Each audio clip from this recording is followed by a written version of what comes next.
ikaw, tayo, ay nagkakasala kung tayo ay gumagawa ng mabuti. Bakit?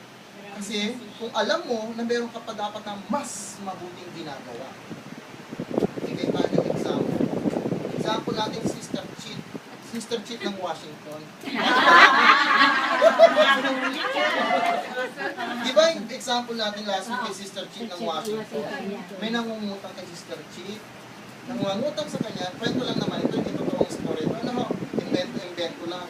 Meron yung utang sa kanya, Sister Cheat, pautang naman ako, 100 lang, padadala ko sa nanay ko sa Pilipinas, may sakit siya.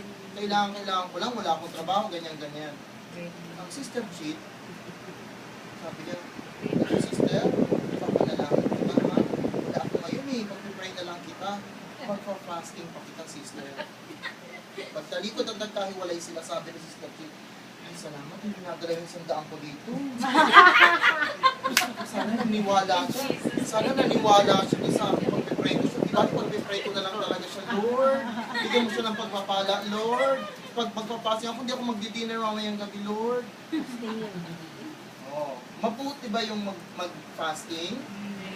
Mabuti ba yung mag-fasting? Okay. Mabuti ba yung mag-pray? Yes! Amen. Mabuti yung mag-pray. Mabuti ba yung ginawa ni Sister Cheat? Faith without action is Yan. Yun yung paalala sa atin. Alam mo mabuti yun, pero naging masama yung parte na ginawa mong kabutihan kasi meron pa dapat mas mabuting ginawa. Teka, mangugulat ka ako, napatay eh. Walang pang ano, walang pang krimen. Walang pang krimen.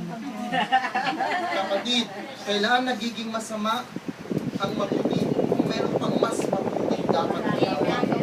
Dapat ginawa.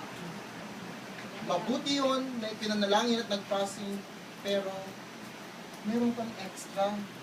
Ito yung kapatid mo nang hihingi at alam mo na yung kalalagayan sa buhay, ayaw mong bitawan. Kasi sabi tayo kanina, tayo ay vessel. Daluyan, alulot ng pagpapala. Bakit ka binibigyan ng Diyos ng extra? Hindi man extra, kahit na yun lang. Kailangan ka pa rin. Kapatid, ang Diyos ang naka-invento ng math. Oh yeah, Kung sa palagay mo, ba, binigyan ako ng boss ko ng extra bayad ngayon. Ang nagkamali siguro siya, Lord. Nagkamali siguro siya. Anything that we have in excess of what we need, na ibig sabihin, excess din sa atin. Kailangan gamitin instrumento dun sa alam nating nangangailangan. Amen. Ulitin ko yung sinabi ko. Everything that you have in excess of what you need should be a blessing to others. Amen.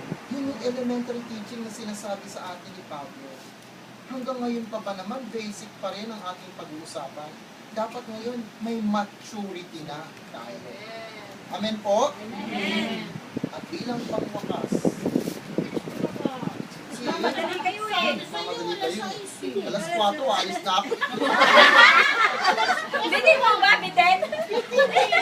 Ayan, sabi ni Lord. May sharing pa. May sharing pa, may sharing pa. Busugin mo daw sila. May sharing pa po. May sharing pa. Chapter 6, verse 6. It is impossible for those who have once been enlightened, who have tasted the heavenly gift, who have shared in the Holy Spirit, who have tasted the goodness of God and the powers of the coming age, and who have fallen away to be brought back to repentance. Ang word na ginamit is impossible. Imposible dun sa taong nakakilala na sa Diyos, yung taong nakaranas na ng kabutihan ng Diyos, ang babalik na naman dun sa very basic, magsisisi na naman siya. Back to square one. Yes, amen. Ang buti-buti mo, Panginoon, maglilingkod ako sa iyo ang buhay ko, binigay mo yung kaligtasan ng aking pamilya, ganyan-ganyan. Tapos, after so many years, nangangalunya na naman siya. Nagsisisi na naman ang kanyang pinagkasalanan nung unang panahon. It's very impossible. Ang sinasabi ng Biblia sa atin. Why impossible? Kasi siguro nung unang nagsisisi siya, hindi yung totoo, kaya nabalikan yung kasalanan. Kasi kung totoo nagbago tayo, hindi ko mababalikan yun. With the help of God. Magsisisi ka, pero not from you. With the help of God. It's all God's grace.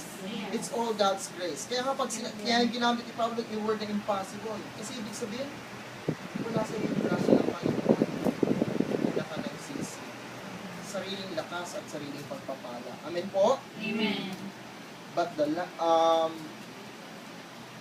yung ating huling binasa, if we do not want you to become lazy, but to imitate those who through faith and patience inherit what has been promised. Ano ba yung pangako sa atin sa ginagawa natin ito?